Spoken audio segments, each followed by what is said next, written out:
Welcome back to the PMR Podcast. This is episode 20. My name's Andrew. I'm an alcoholic and an addict. I'm happy to be here. Happy to be here as well. Welcome back. My name is Mitch. I'm an alcoholic addict. Episode 20. So today, it being the 2nd of January, we kind of wanted to take some time and, number one, talk about New Year's as a holiday because it can be tough. It is tough for me. I know that. And to just kind of reflect on where we've been in 2022 and where we're headed in 2023. But before we did that, I don't know. I just wanted to kind of think about last episode. I love when we have Steve-O on. I mean, again, I don't think we could talk enough about what he does as like the third and integral part of this team right here, this trio that is PMR. But I just love his perspective, hearing about and he's living proof that you don't have to be an alcoholic or an addict to get something out of daily gratitude. Um, I think I think gratitude is it is a literal. I heard this actually shout out Emily G. She watched the episode. If you're an avid listener, she was on a little while ago, and she said she watched the last episode about gratitude, and she sent me a link talking about how when we practice gratitude daily, we actually rewire our brains over time, um, to be more mindful and observant of the positive things in our lives. Hmm. And so that, that's something that I've seen a little bit over time. But it is kind of powerful and cool to see that there's actually scientific backing for that type of stuff. That practicing gratitude on the daily can be something that literally changes how your brain works. And I don't know. I thought it and was cool. yeah, that is sick. And I can definitely see how that would work. I mean, as you were saying that, I was just thinking about how the something I've been really trying to continuously remind myself is seeing my higher power in others. So it's kind of like that. I can already feel and see how stuff like that gets reinforced continuously really changes like the whole thing. So I can see how the gratitude list as well does something similar. And like you were saying also, uh I was talking to a friend like how a lot of the 12 steps and gratitude and the tools that we learn in there is oh boy, applicable applic Yes, applic SAT word. applicable applicable. Applicable. Yeah, there we Yeah, go. yeah. I had to sound it out. To everyday life, like and to not to everyday life, to anyone really. Mm. Like it's not like we're doing anything that is groundbreaking that you can't do it because you're not an alcoholic addict. It is something that like anybody could try and do and probably see some type of growth through maybe. So that in that way it kind of humanizes it in a wholesome way. Mm. Mm. But And I don't know about you too, but I needed that episode badly last week.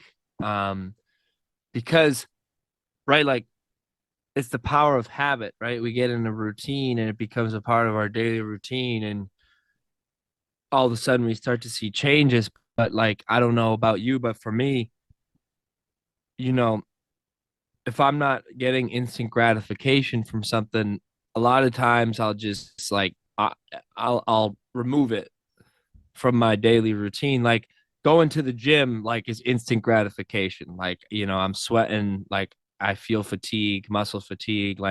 It's a good feeling immediately. But gratitude for me and doing that daily practice, although at the time, it might feel pretty good to just to write some stuff down about who and what I'm grateful for, but also it takes time and depth of thinking to actually realize the change that is happening within me. And so to be quite honest, I had cut down my gratitude journals to once a week instead of every day. Um, and like having that episode with you and Steve-O really kind of steered me back to let me write something every day, at least one or two things that I'm grateful for, and that you know that I don't necessarily think about all the time, and that I take for granted. And also, like, I know I'm kind of spewing now, but I don't know if you listen to the Daily Stoic. I'm kind of into Stoicism. Grown into Stoicism. I think Stoicism gets a bad rap, right? Because like when you hear Stoic, like what do you think, right? Like somebody who's stone faced and unemotional and High and like just mighty. yeah, high and mighty and just like kind of highbrow. I'm not gonna let anything affect me. But when you kind of get into the actual philosophy and like where it comes from, from the ancient Stoics, Marcus Aurelius, Seneca, Epictetus. There's a dude who really breaks it down really well. His name's Ryan Holiday. That would be a trip getting him on this podcast. I don't know how we would ever pull that off, but who knows? But he's funny. He just had a podcast episode. He has a podcast, um, and he talked about gratitude, and he had something that maybe we didn't mention in the last episode, but like he says he tries to find one or two things every day, like that he on the surface that he's not grateful for, that Mm. he's actually quite angry at or resentful for. But he writes the thing down, and then he writes like the opportunity for growth that it's given him. I And like that that a lot. becomes a gratitude, right? Like for instance, for me, I tried this, and I wrote, quite frankly, like living at my parents' house. Um, and that's, to be honest, like that's been difficult for my self-esteem, self-confidence, being 25 years old, living here.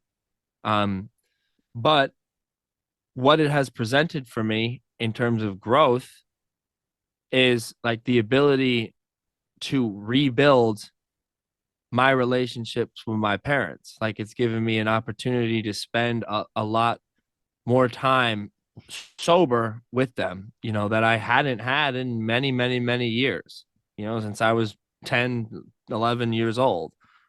Um, and being able to like reframe that resentment and that challenge like into something like I could use for growth is, I don't know, I just thought it was a cool idea. So I'll definitely be adding that to my daily, kind of gratitude exercise. But it's just, it's all about, for me, it's all about reframing like my thought processes and the way that I think about things. So not to go off on a tangent, which I completely have, but gratitude is cool in Yeah, summation. I fucking love that because it's like it also gives us the opportunity to uh like utilize the tools that we've been working on and trying to grow with on those things that like we wouldn't traditionally be like, oh, I'm grateful that my I scratched my car against the wall because I did last week.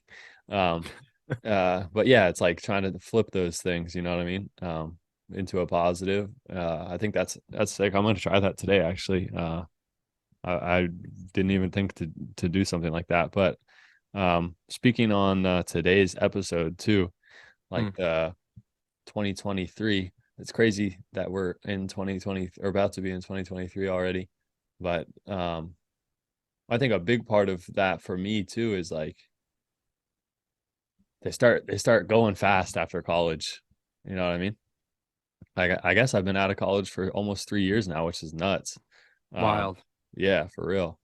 And I used to, especially even last year, which I don't really feel as strongly this year, but doing a lot of like looking back and being like, God damn it, like you didn't do this, you didn't do that, you should be here. Look at where they are. Look at what he's doing, you know, stuff like that. And it's not, I'm not saying that that's gone, but it's not as loud. And I think that kind of this year and heading into next year, for me, it's kind of more like how can I mean, like I was just reading you my goals or my Mm, 2022 goals, and some of them were good and some of them were true. Like I think I had on there like working on my recovery, stronger foundation, but one of them was monetary, and there was another one. A couple of them were like ego, self-will driven. So it'll be interesting to see the flip. Like I've already thought when we were just talking, like I'm gonna put like be more of service. How can you be more of service in 2023? And it's almost like I don't even want to get specific on it because that feels more ego than just saying be of service. Like kind of just wanting to on a in a like you were talking about how Emily was saying and how you were saying, just kind of a um a blanket kind of term in terms of just can I can I find ways to subconsciously or consciously be of service on a daily basis? Is that something mm. that I could do? You know what I mean? Uh so that's definitely one that I think I'm going to put on there. But in terms of like the holiday itself, I think it was a huge drinking holiday for me. I always look forward to New Year's out of recovery. Like always, always. It was like a big event in my high school area, like always going to be like, where's the big party? And Right. then, and then when I got to Denison, I was devastated, bro, because the training trip for the swim team starts on New Year's Eve. So Oof. the first night before practice traditionally has been the 31st, I think, or the 30th, whatever. And so we're in training in dry season uh for New Year's. So that was a blessing for me.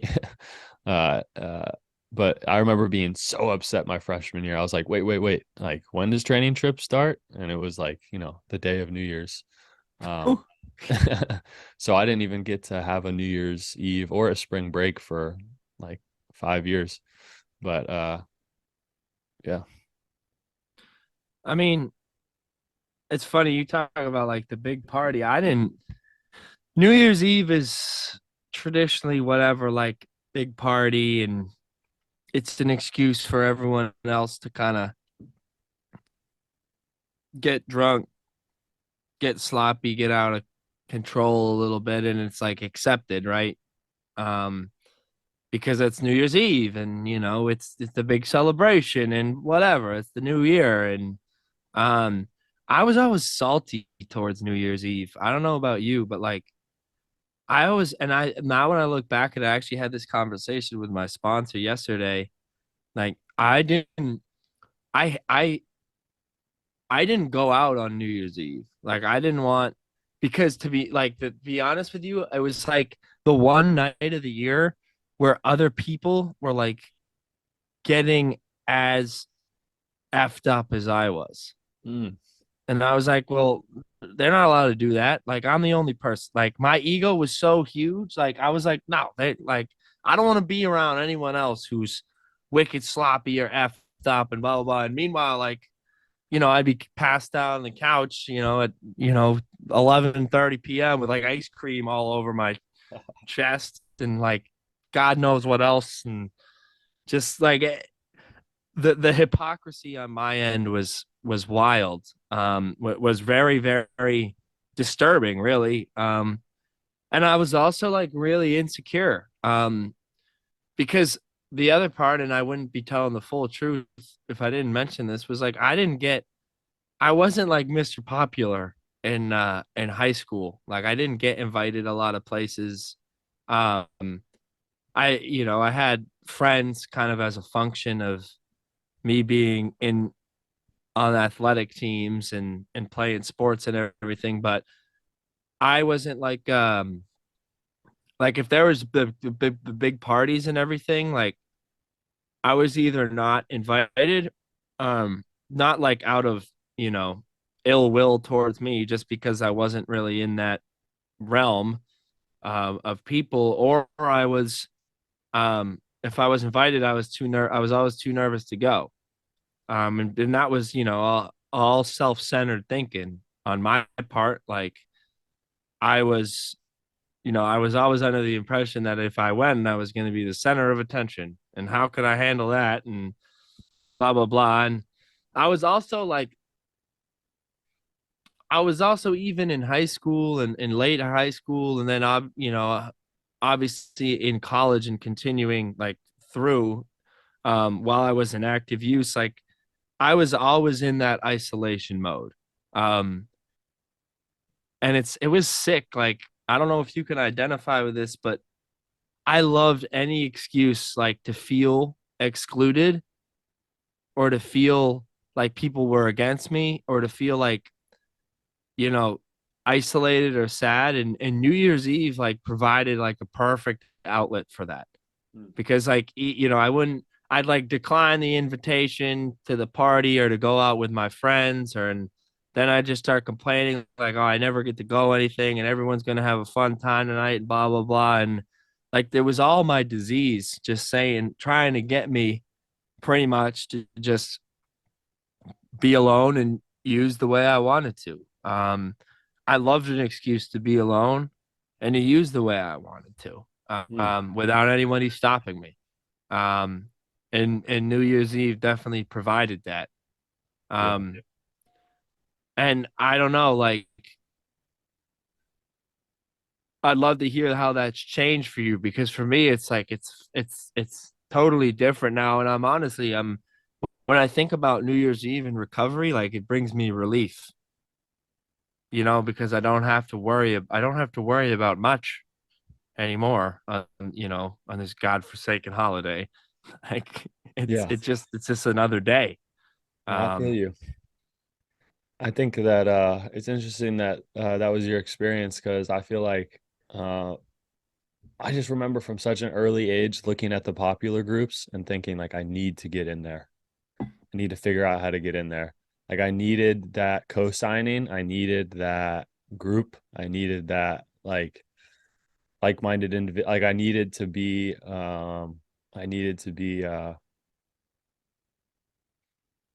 I needed to feel like I was like something greater than what I actually was, you know what I mean? I hated that other feeling so much because I felt so other inside, just like my upbringing, my family, stuff like that. I felt so not you, you know what I mean? And so it was like I think it was like seventh grade or eighth grade when I like was like, oh, the cool kids drink and smoke. Like that's what we're doing. That's how I got jumped into that early. And then I think in high school, like, made sure to stay friends with like the partiers and the dudes that like had the girls and stuff like that and try to, behave in that way, being like a bully or mean or, whatever it took to be in that group, you know what I mean? And there were several groups and I tried to be a piece of as many as I could. And I think like for me, yeah, I've been searching for community my whole life. And so I went from that toxic community to a much better one in recovery. But I think that partying and image and putting on a mask and stuff was a huge part of my addiction story. Like uh, being surrounded by other people that like to use how I like to use was important. And to be honest, I don't even know if it's a progression.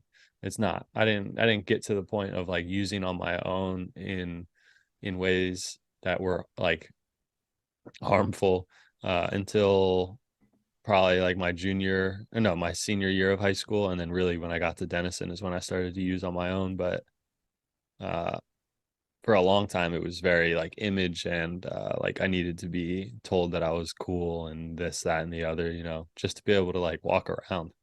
Really. mhm. And even when I came to Denison, like my freshman year, I remember like being like, I need to make friends with the seniors on the swim team as fast as possible. Cause like, they run the team, they're the seniors, whatever. So I was chilling with them off jump, it was always like, I always needed to be seen with like the group.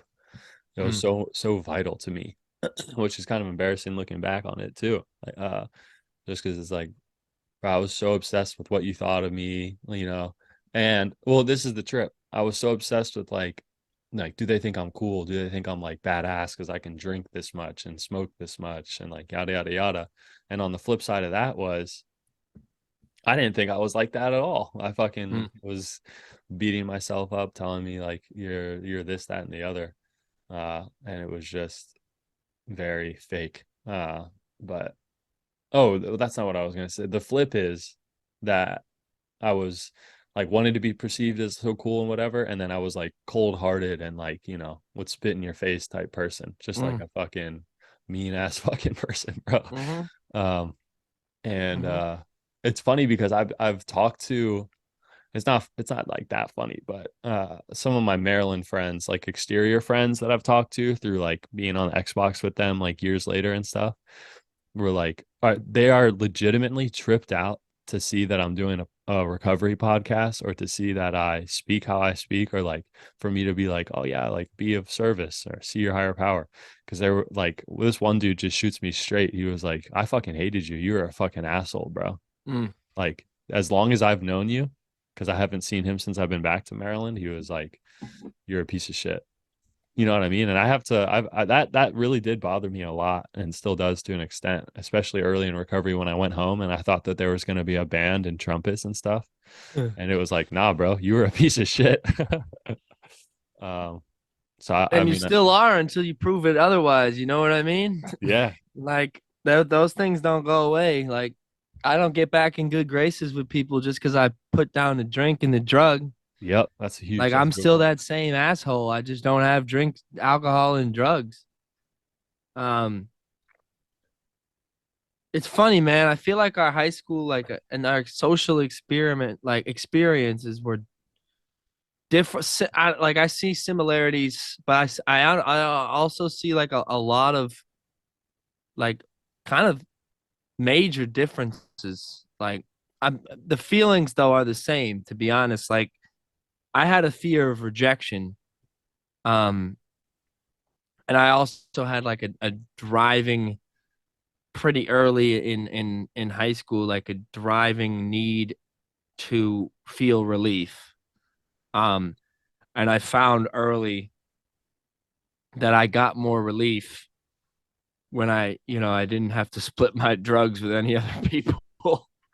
um, and that became like I didn't using socially for me was like it was like a cover. It was the same thing you said. Like I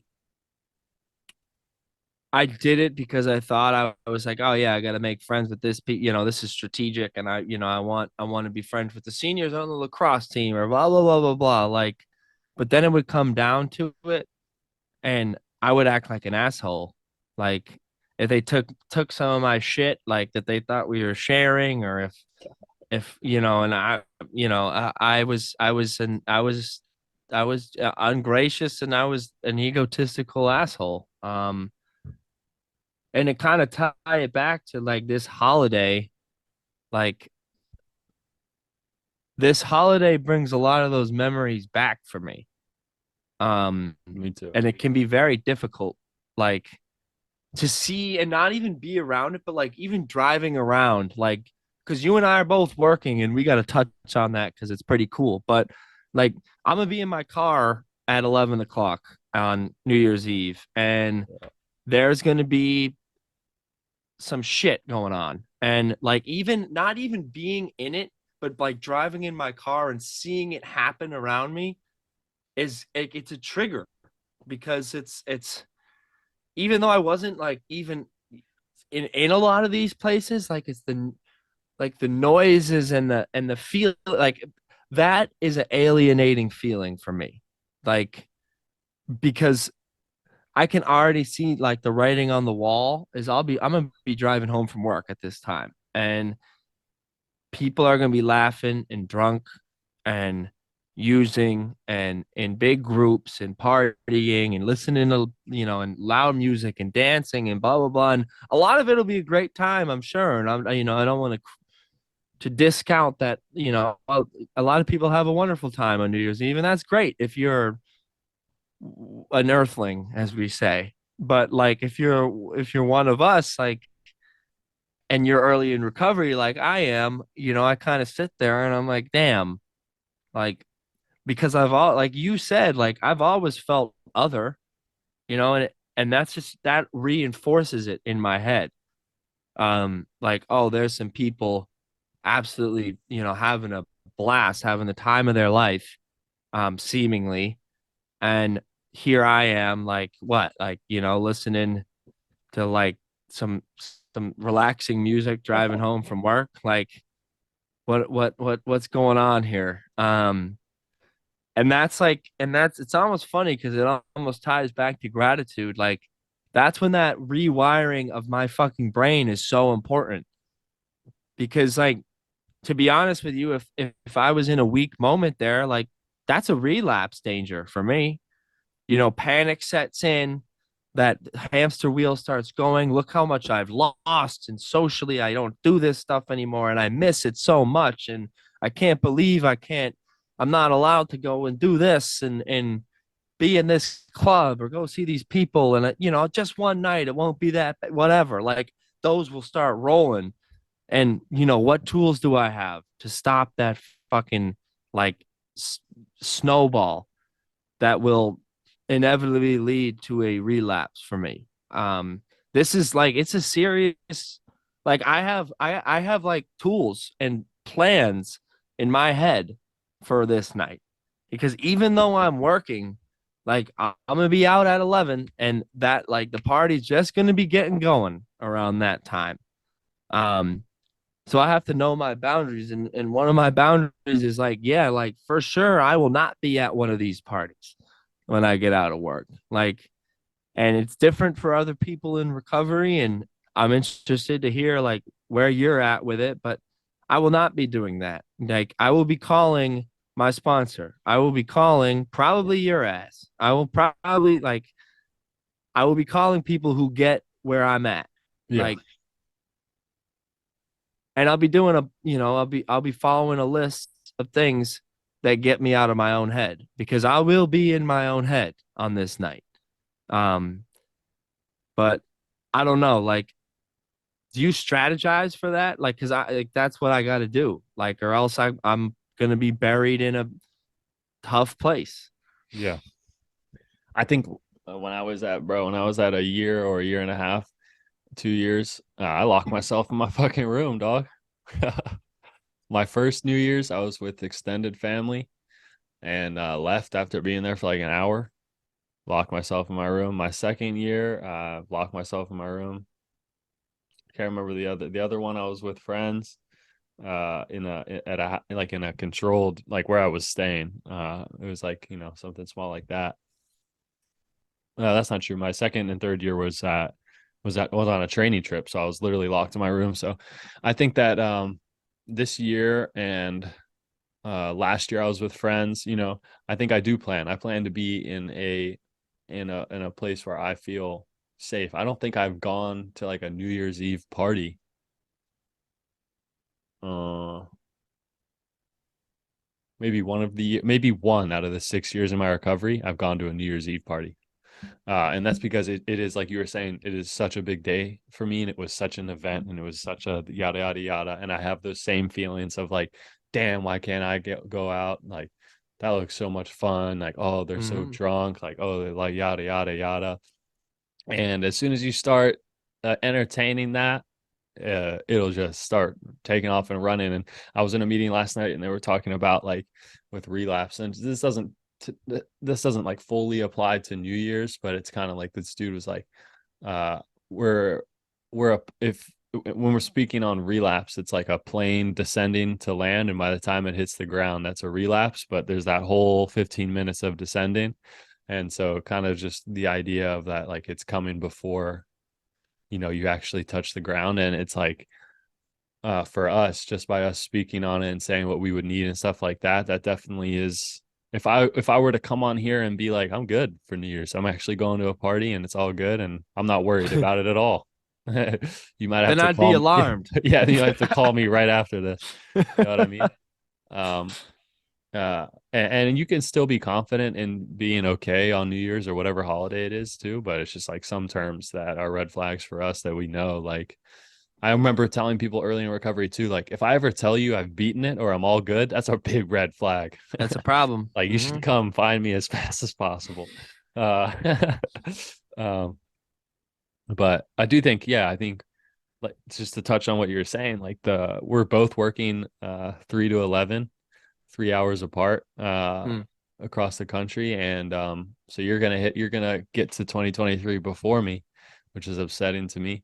But That's a trip. Sorry yeah, to interrupt, but that's always tripped me out. yeah. But yeah, so we'll both be getting off at 11. So you'll have to tell me how it goes first, I guess. I'll have to Let me update know if you you on made it home. where Um, my head's at. yeah, Make yeah, sure I didn't because make any pit stops. yeah, I Ah, mean, well, another thing that happened in a meeting last night, one of the guys was like, I'm having a craving. And I was like, is that normal to walk out of a meeting with a craving? And this is like one of his first couple meetings. And I was like, yeah, I mean, like an AA meeting is a direct attack to your addiction. So your addiction's probably like think about like the kitchen's on fire inside your head, bro. Like mm-hmm. those addiction chefs are running around, bro, like, oh fuck, and he was like, do you ever get cravings? And I was like, yeah, like, and I didn't say this explicitly in that time, but thinking of it now, it's like, will I have like minor cravings here or there when I'm driving home at 11? Like, oh, you could stop, I'd be lying to myself if I didn't think that that could, pop into my head. um Easily. yeah, easily. It'll And pop so, into my head, I'm sure. right. And that's just something to talk about. And for me, a big thing that's helped is like when that happens, tell somebody. Mm, I'm telling you now. You know what I mean? mm-hmm. Uh, that helps a lot because the more we hold to ourselves, the more that we're like, I can handle that. Oh, that's just a thought that I can handle on my own. It just grows and grows and grows. At least from my experience. Right, Yeah. right. And I think like something important too is I know that this episode is probably coming out right after New Year's. But like this stuff is applicable across the board. Like any holiday, any day for God's sake. Like for me, to be honest with you, in very, very early recovery and my my days like this, like every Friday felt like New Year's Eve to me. I'd have the same, you know what I mean? Like I'd have the same why can't I and the cravings and the self-pity and the like the questioning and the all like my addiction was pulled all of his guns out on Friday night and Saturday night. So what I'm saying is like while it might be a little hyper intensive on on New Year's Eve, like these triggers, like this stuff is daily in a lot of places or at least weekly, like, and that's why like this habit is like a muscle for me. Like, what do I do when I'm feeling like something bad might happen or I'm starting to get a thought in my head that is directing me closer to a drink than further away from it?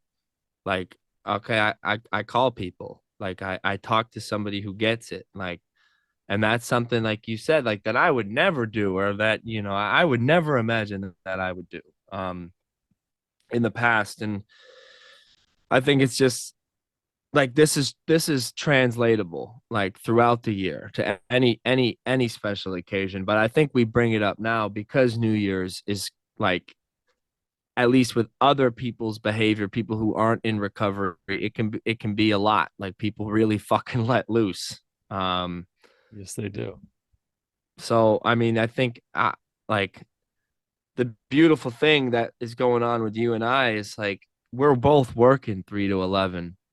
Like we made that decision. I'm fucking ecstatic that I'm doing that. Like I that's a built-in excuse of like, oh, Andrew, why don't you come to we're gonna go here or there. Well, I'm sober now. Oh, we'll come anyways. Well, I have to work 3 to 11. Yeah, I'm tired. Yeah, sorry. Um, I think that's a really cool thing. And the other cool thing is like we're sitting here telling each other like, hey, like you start getting a craving or whatever, like you call me. Like if I start getting a craving or something, I'm gonna call you. Like that's how this thing goes. Um, I think that's like wicked important for me. And it's like it's so like, just to speak like as you and I, not even on the podcast here, like that keeps me sober every fucking day. Me too. Is knowing that like I can do that. So I don't know, man.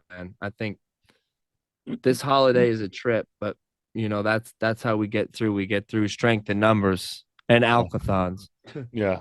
I've actually never gone to one of those, but maybe I will this time around. The It is good that this is like the last big holiday of the holiday season, isn't it? Unless I'm forgetting one. So that's also nice to get back to like there not being some big event in the next like couple weeks or whatever, you know what I mean? Not Mm-hmm. to say that like, oh, boo, boo humbug on holidays. I did actually, this is important to note. I think it is important for myself to hear this. I had a great New Year's Eve and a great Christmas, like at work. I was like vibed out with the boys there, and where I might have had certain times where I felt woe is me, which is true. The majority of both days were great. Like the Mm-hmm. majority of the days, like spending it with people that potentially are fellows of ours. It was a great time. It was a good place for me to be rather than sitting at my house. Most of my friends are out of town. My family's doesn't live here. There couldn't have been a better place for me to be this Christmas or Christmas Eve, and there couldn't be a better place for me to be this New Year's Eve. You feel me? So, No. I'm excited for that. And but speaking on like the other side of like the new year in terms of like a new beginning, starting over, what am I going to try to do differently this year? Let's touch on that a little bit here Yeah. towards the end, because that's also like a positive thing of it. Because for me, I think traditionally I've thought of things very like black and white, and like that year's over, let's see what we can do this time, you know what I mean? It just helps me, whatever weird cliche way. Mm. I do kind of fuck with that. So uh, what are you thinking about for you in terms of like New Year's resolutions are overplayed, obviously, but what are you have some things that you're thinking Right. you'd like to hit? Right.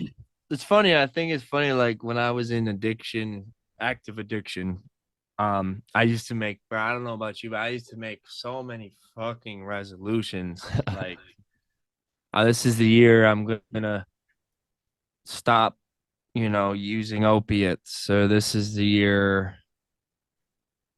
I'm gonna get and then it was like monetary, like I'm gonna make this much money, I'm gonna get this job, and this is the year I'm gonna work out every single day and not miss a day and gain 25 pounds of muscle. And like,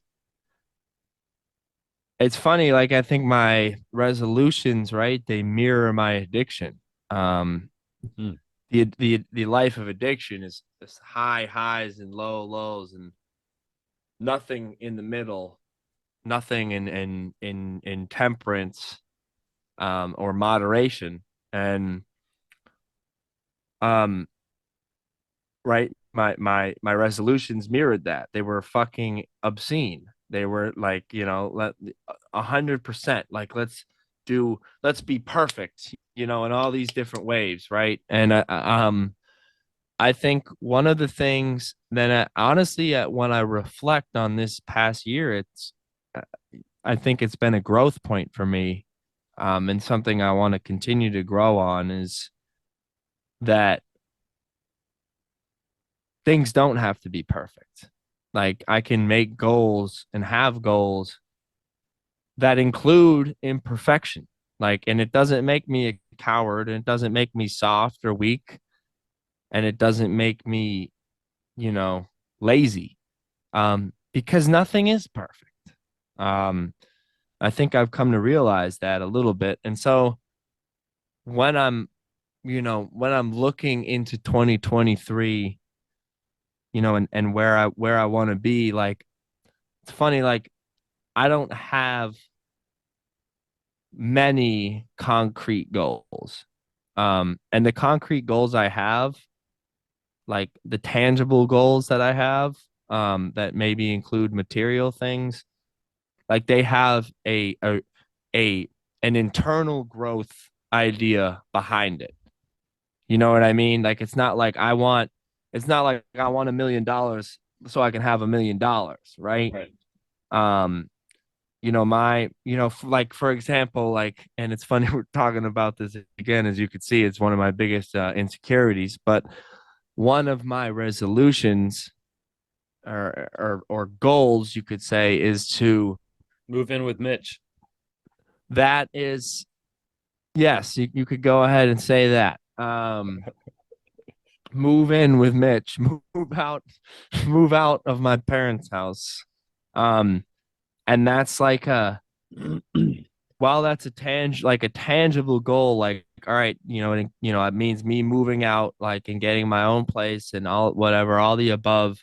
Like the internal goal behind it is, individuating myself, like Mm, taking on more personal responsibility, like growing as a young man. And I think like reasoning with myself is important in that. Like having the goal is cool, but like why? What's the process behind it that is important to me mm. that I want to grow on?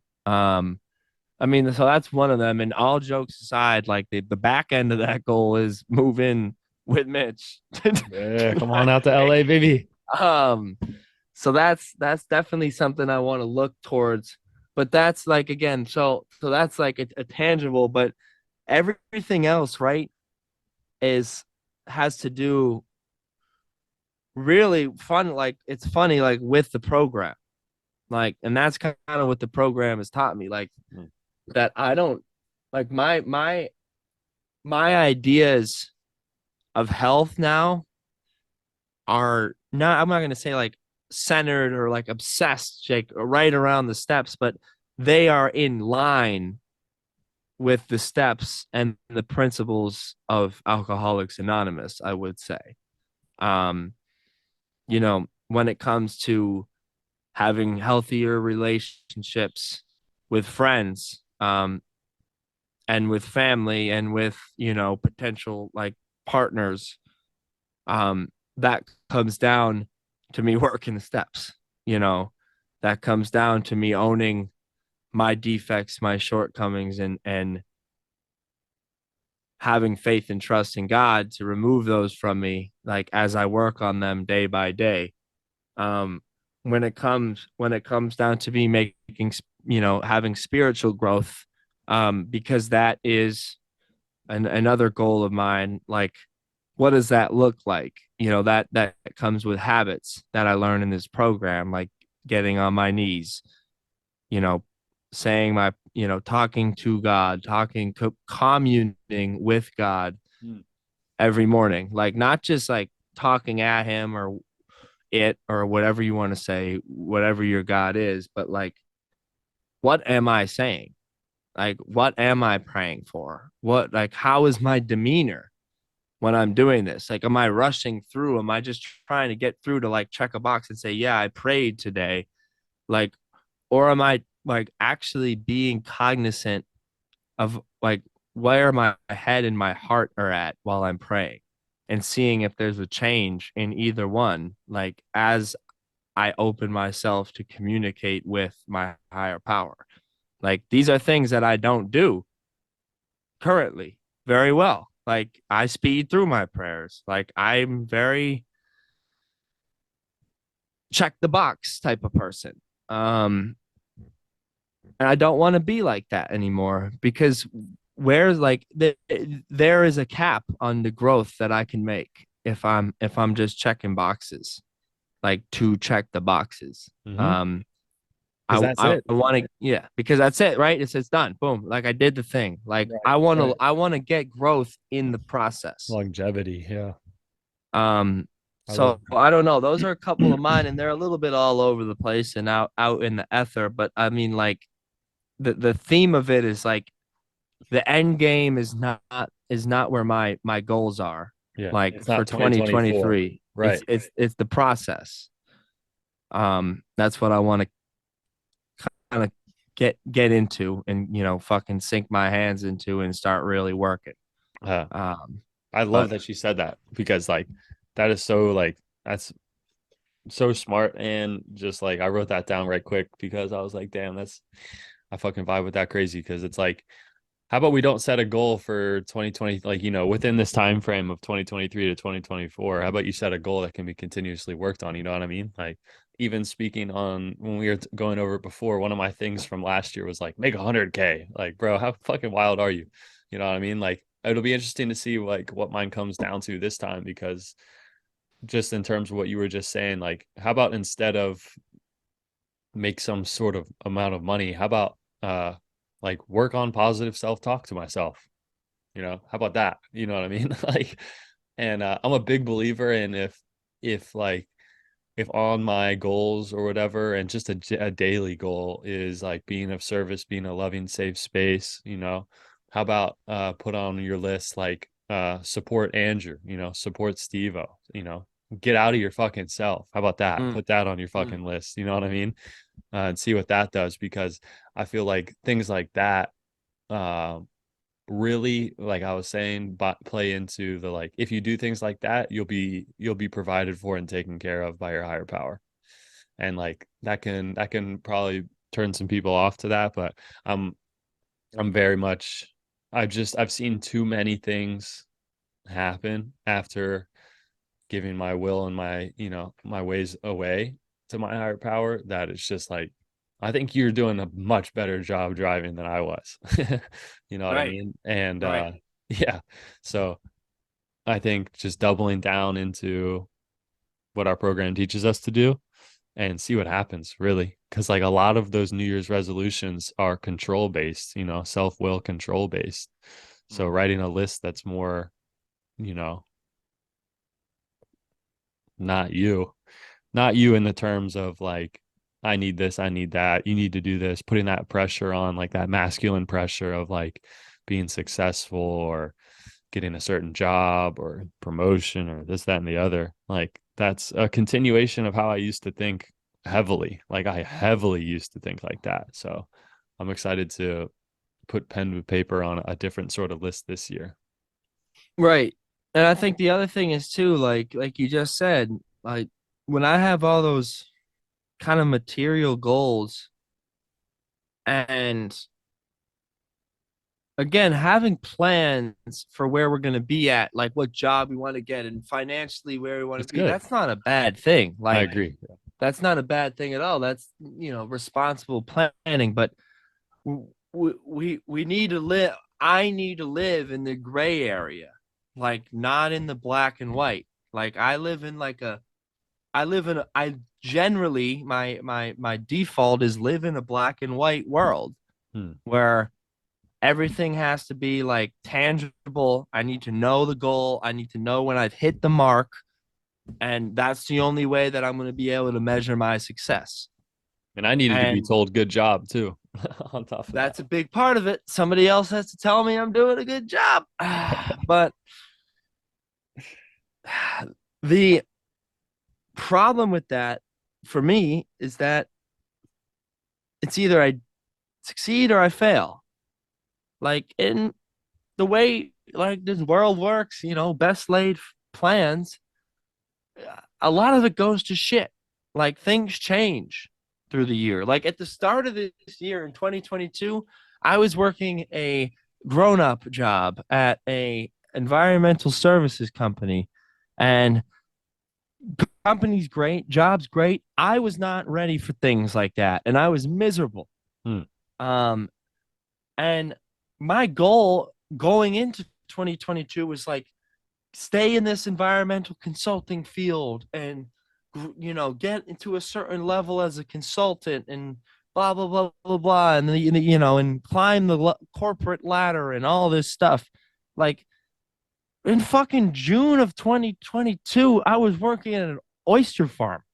Yeah. Like things fucking change quickly. I thought that was so um wild when you told me that. That's like that's like burned into my head. Like Andrew is an oyster farmer because like when we first started talking, you're like, I was like, so what you do for work, bro? Like when we were just getting to know each other, and you're like, oh, I work on an oyster farm. And I was like, damn, bro, this dude is like zened out of his mind. Like, he gave away all his materialistic stuff. He just wears the same clothes every day and farms oysters. I was like, Oh man, this guy is lit as hell, bro. I smell like low tide, man. Smell like low tide, and I gotta be honest with you. I mean, if Greg, Finn, Cole, if any of you guys are listening, Nick, um, that was like, I mean, it was one of the best times of my whole life That's because I sick. like, I felt zened out. Like, I felt things were simple, things were difficult, like physically at times, but it was like, all right, we're working with the fellas. I'm gonna be, we got to get this many oysters out today. We have this shit. Like, so what I'm saying is my goal and for 2022 at the start of 2022, very quickly, because it was a black and white goal of either you fail or you succeed. All of a sudden, it was like, oh, I failed that. Mm, Like because I was, but the two sides of the coin were like I just said, I was as happy as I had been in sobriety ever, like in sobriety. But the other side of it was I had this gnawing thing in the back of my head, like, damn, like that goal that I set out for, like I didn't achieve it. mm. And you know what? I don't want to feel like that anymore. Like, so those goals, like those aren't those aren't goals for me anymore. Like instead of I want to get to this place in a job and blah blah blah, like I want to be of service in a job and I want it to serve my recovery. And I want it as difficult as it might be, and at times as difficult as it might be for my, just day to day, like because jobs, not everybody loves their job every day, and that's just a fact. But like, where can I get, no matter what the job is, like for my serenity? Yeah. Like, not like where can I, where can I get promoted to and how far can I rise and blah, blah, blah. What's my title? And like, because if I keep looking at things like that, then I would look at that time oyster farming or fill in the blank like, oh, well, I'm not doing what I'm supposed to be doing. When in fact, like I was doing the healthiest thing that I could have possibly been doing. Yep. You know what I mean? I don't know. And I 100%. just like, that's why like my shit is not specific anymore. Mm-hmm. And I think that for now, for me, that's not a bad thing. Yeah. I completely agree. I think that that's a really good point. And like you ended up where you needed to be, and that ended up being the best place you could be at that time. You know what I mean?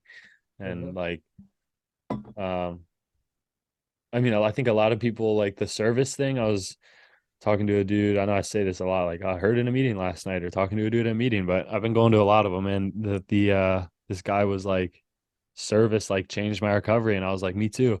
And I think sometimes people trip out like, what is he talking about? Like, what are they talking about, be of service? And I remember my sponsor, when he first started telling me like, I think you should be of service more. I was like, the fuck do you mean? How do I do that? And he was like, pray for it, which is like a double whammy, because it's like, I don't know what you mean by being of service, and now Now I you got don't to know what, and pray. now I don't know what you mean by praying to be of service. I was like, what the hell are you telling me to do?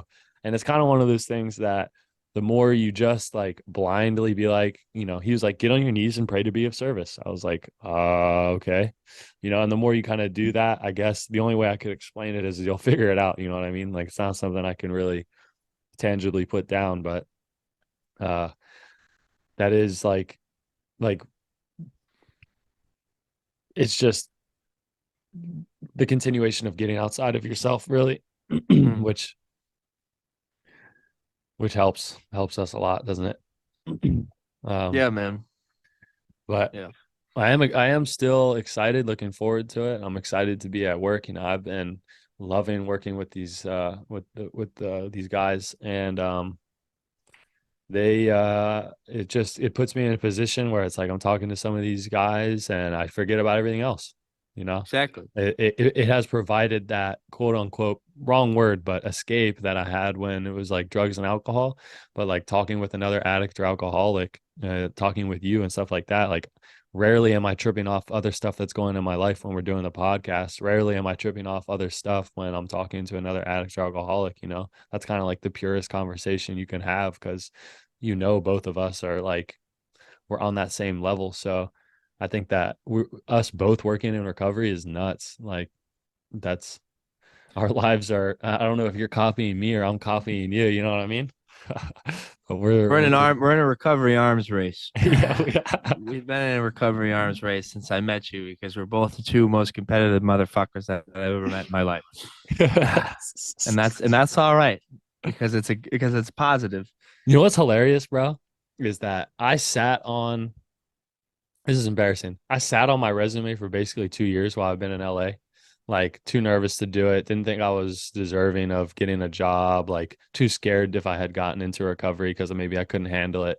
Whatever it was, yada yada yada. And then when I met you and you're like, yeah, I'm working at, I'm about to start at this rehab, bro. That lit my that lit me on fire, bro. I fucking banged out my fucking resume. I'm talking 2 years of avoiding it. And then when I heard that you were doing it, so I owe a lot You of were like thanks, this. gratitude to you, bro. You were like this bum works in recovery. Like then I could definitely pull this shit up. No, that's not what it was. But I was just like, damn. It's like no, but bro, listen, it's like what we see in the meetings. You look at the dudes and you're like, I want what he has. You know what I mean? If there was ever a motivating factor to use that competition in a positive way, there it is right there.